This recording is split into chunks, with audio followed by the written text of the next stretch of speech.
Bonsoir à tous. Alors, dans la capsule de ce soir, nous allons aborder un sujet scientifique dans le grand chapitre de la consommation de la matière et le flux d'énergie. Alors, c'est un exercice qui va vous permettre d'une part d'interpréter des schémas et d'exploiter des données sous forme de tableaux, de comparer des schémas et de légender aussi des schémas proposés. Alors, je vais vous lire l'énoncé de l'exercice. Vous allez bien évidemment prendre le temps de le relire avant de voir la résolution. Le document 1 représente les deux voies métaboliques utilisant le glucose pour produire l'ATP. Donc, on a la voie A et la voie B.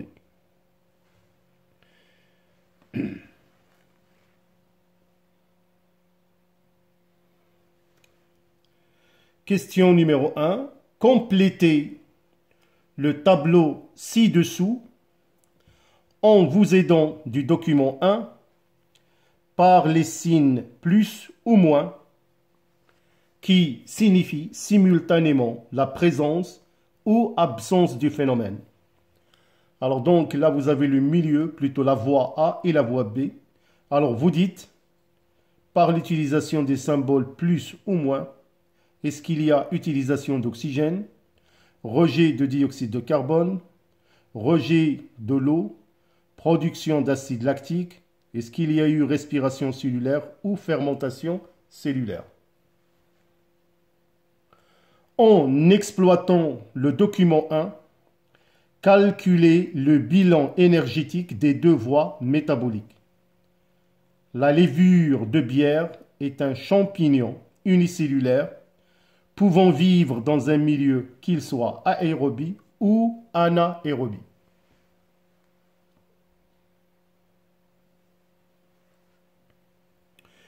Le document 2 représente la cellule de levure de bière dans les deux milieux et le document 3 représente un organe cellulaire indispensable à la respiration cellulaire.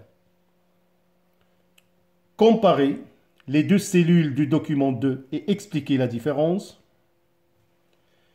Annotez, c'est-à-dire légender, le document 3, puis déterminez le niveau cellulaire où se déroule chacune des phases représentées au document 1. Alors, comme je vous ai dit, il suffit bien évidemment de relire l'énoncé du problème avant de répondre.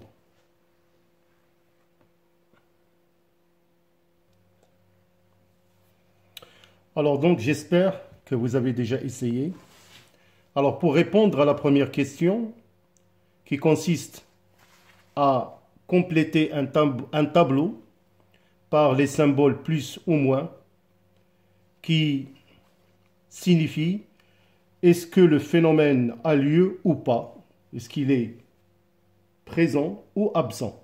Donc nous allons voir le tableau. Bien évidemment, il faut utiliser les données représentées par le document 1. Alors examinons tout d'abord le document 1.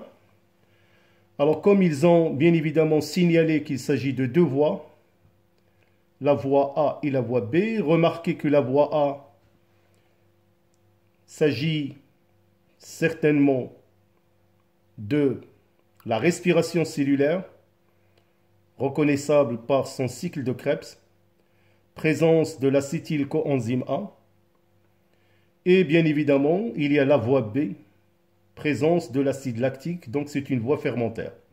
Alors là, je ne vais pas rentrer dans les détails, mais je vais voir déjà ce qui est demandé pour le tableau, pour l'utilisation des signes plus ou moins.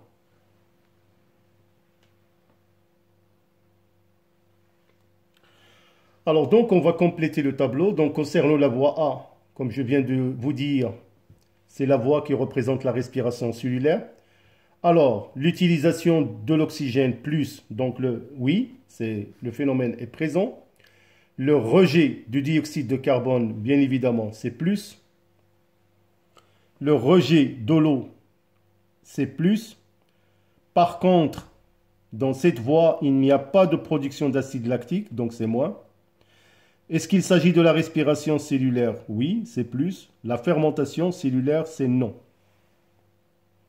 Alors, concernant la voie B, comme je vous ai dit, qui représente la voie fermentaire, est-ce qu'il y a utilisation d'oxygène? Non. Le rejet de dioxyde de carbone, bien sûr que non. Le rejet de l'eau, non.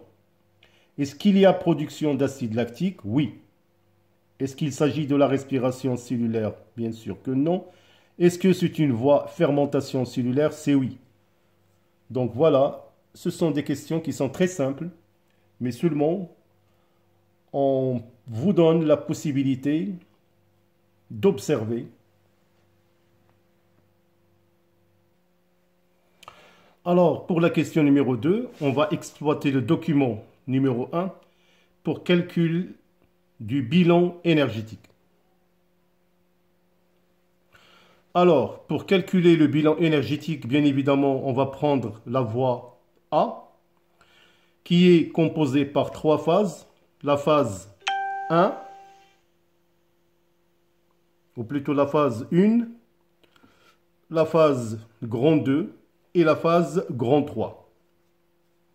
Alors, remarquez, concernant la phase 1, on a une molécule d'ATP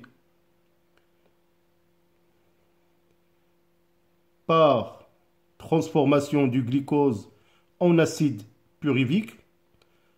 Remarquez ici, on calcule un seul acide pyruvique.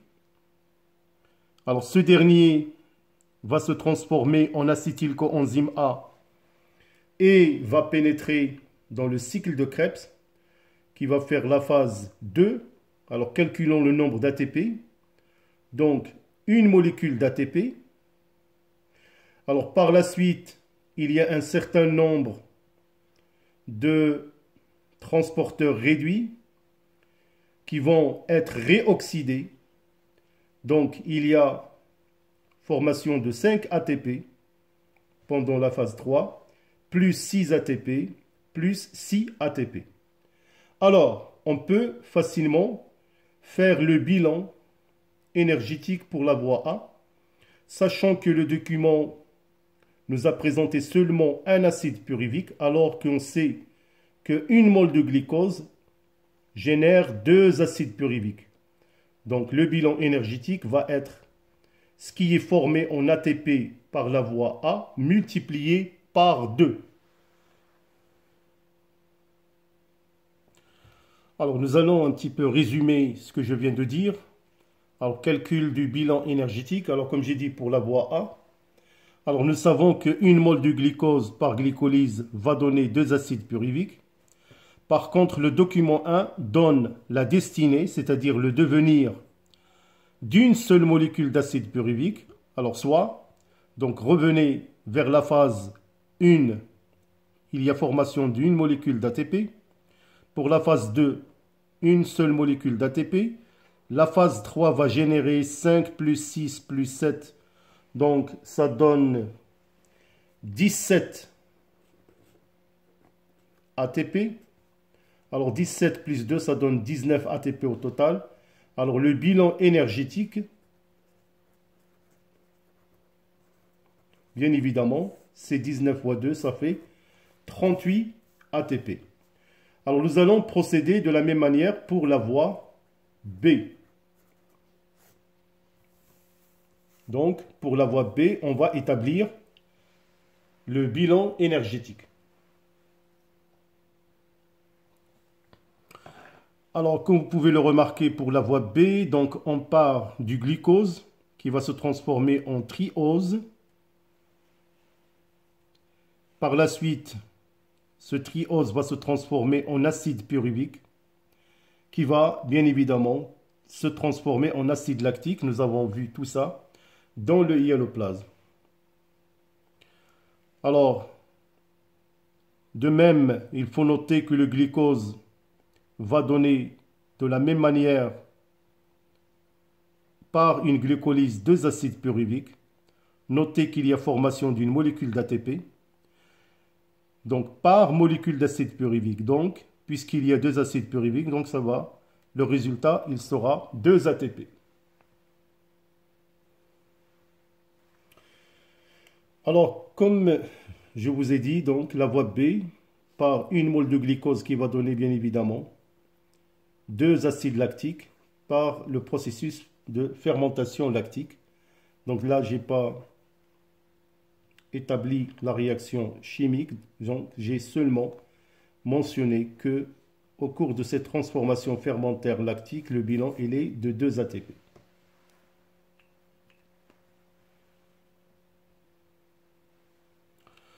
Alors, la troisième question était d'exploiter le document 2, de comparer les deux cellules du document 2 et expliquer la différence. Alors, comme vous pouvez le remarquer, si on voit les deux cellules, pratiquement, ils sont semblables.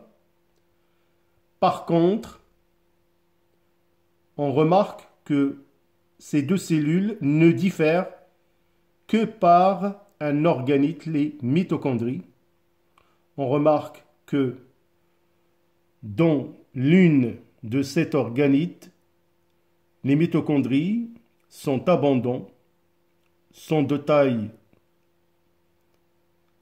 importante, comparée par exemple aux mitochondries de la même cellule qui sont de taille réduite.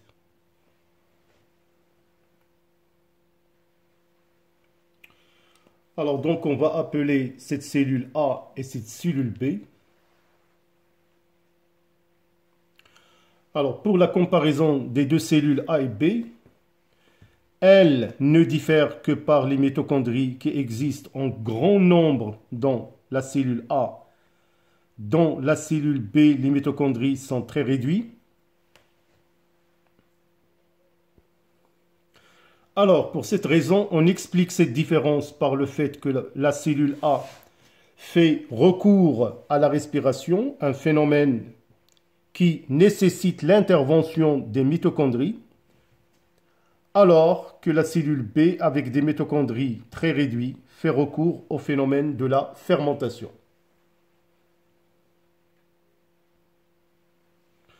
Alors, pour la dernière question, donc, on vous a demandé de annoter, c'est-à-dire légender le document 3, puis déterminer le niveau cellulaire où se déroule chacune des phases représentées au document 1. Alors donc, c'est un schéma assez facile. Alors pour le 1, c'est la membrane externe. Pour le 2, c'est la membrane interne. Pour le 3, c'est une crête. Le 4, c'est une matrice. Alors faites très attention, on vous a demandé de légender 4 composants de la mitochondrie. Il ne faut pas ajouter quoi que ce soit.